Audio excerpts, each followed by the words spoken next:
Okay, imagine this.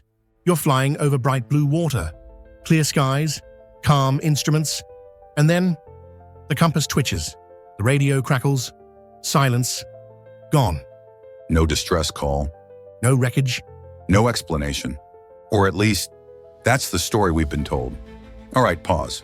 Because for decades, the Bermuda Triangle has been sold to us as this ocean-sized glitch in reality. Planes vanish, ships disappear, time bends, aliens maybe, Atlantis definitely. And if you grew up on late-night documentaries or YouTube rabbit holes at 2 a.m., this thing probably lived rent-free in your head. But here's the wild part. The Bermuda Triangle might be one of the most successful myths ever. And once you see how it was built, piece by piece, the story gets way more interesting than the legend. So let's rewind. The Bermuda Triangle isn't some ancient cursed zone sailors whispered about for centuries. The name didn't even exist until the mid-20th century. Before that, ships went missing, sure, but no one connected them into some spooky geometric doom zone. That changes in 1950.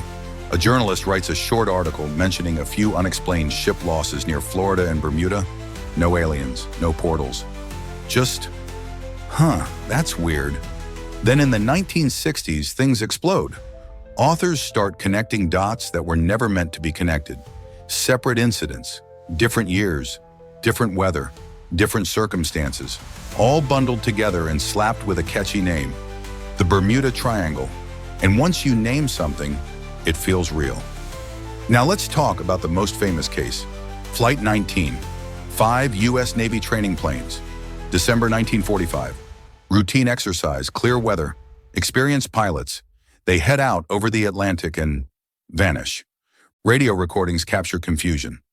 Pilots say their compasses aren't working. They don't recognize the land below them. One voice says, "Everything looks strange, even the ocean." Chills, right? Here's the part that usually gets skipped. The lead pilot was known to get lost. Like, this was a thing. He believed he was over the Florida Keys when he was actually over the Bahamas, so he turns the squadron in the wrong direction, away from land, deeper into open ocean.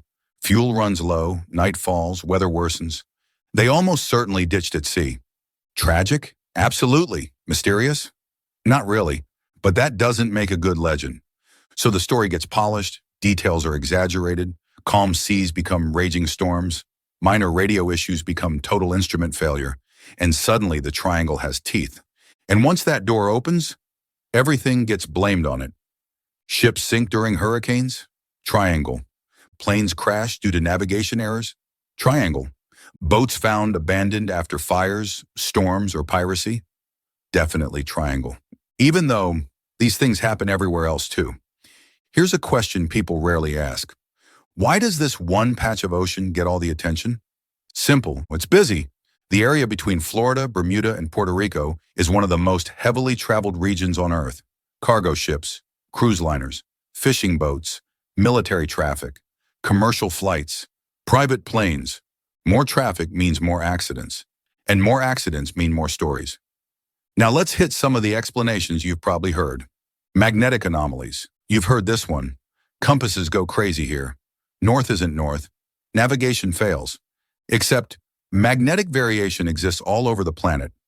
Pilots and sailors account for it constantly, and the Bermuda Triangle isn't uniquely dangerous in that regard. In fact, modern navigation barely relies on magnetic compasses anymore. GPS doesn't care about spooky vibes. Then there's methane gas bubbles. The idea is that huge pockets of methane erupt from the seafloor, reducing water density and causing ships to sink instantly. Cool theory, very cinematic. Also, no solid evidence it's happening there at a scale that would explain disappearances, and definitely not to planes flying overhead. Sorry, time warps? Look, I love sci-fi, but no. And Atlantis? Fun, iconic, zero proof. Here's the unsexy truth. Most mysterious triangle cases fall into a few very boring categories. Bad weather, human error, mechanical failure, poor maps, overloaded ships, inaccurate reports. Sometimes ships weren't even lost where people claim they were. Seriously, some authors straight up moved incidents into the triangle to make the pattern work. Others ignored evidence that solved the case entirely.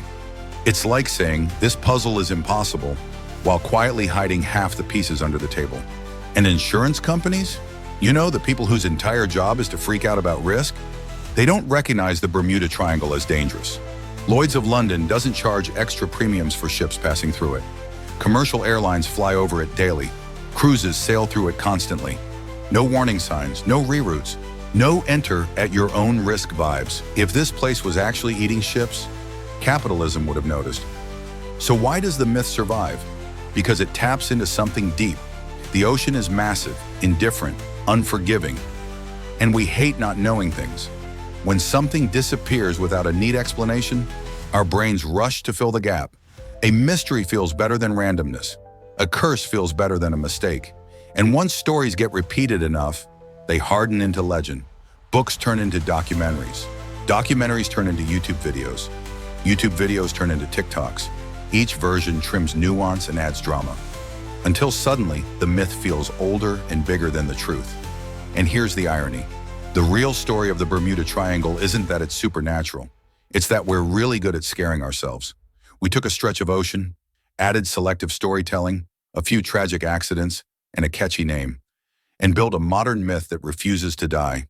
And honestly, that's kind of amazing, because myths don't need monsters to survive. They just need repetition. So next time you hear about a ship that vanished without a trace, or a plane that disappeared into thin air, pause for a second. Ask where the story came from, who told it, and what might have been left out. Because the Bermuda Triangle isn't proof that the ocean is cursed. It's proof that humans love a good story, especially when the truth is a little less exciting. And hey, if you still choose to believe there's something weird going on out there, I get it. The ocean's big, and it doesn't owe us answers. Hey, don't forget to like and subscribe to this channel for more intriguing and interesting mythic memoirs. Till next time, cheers.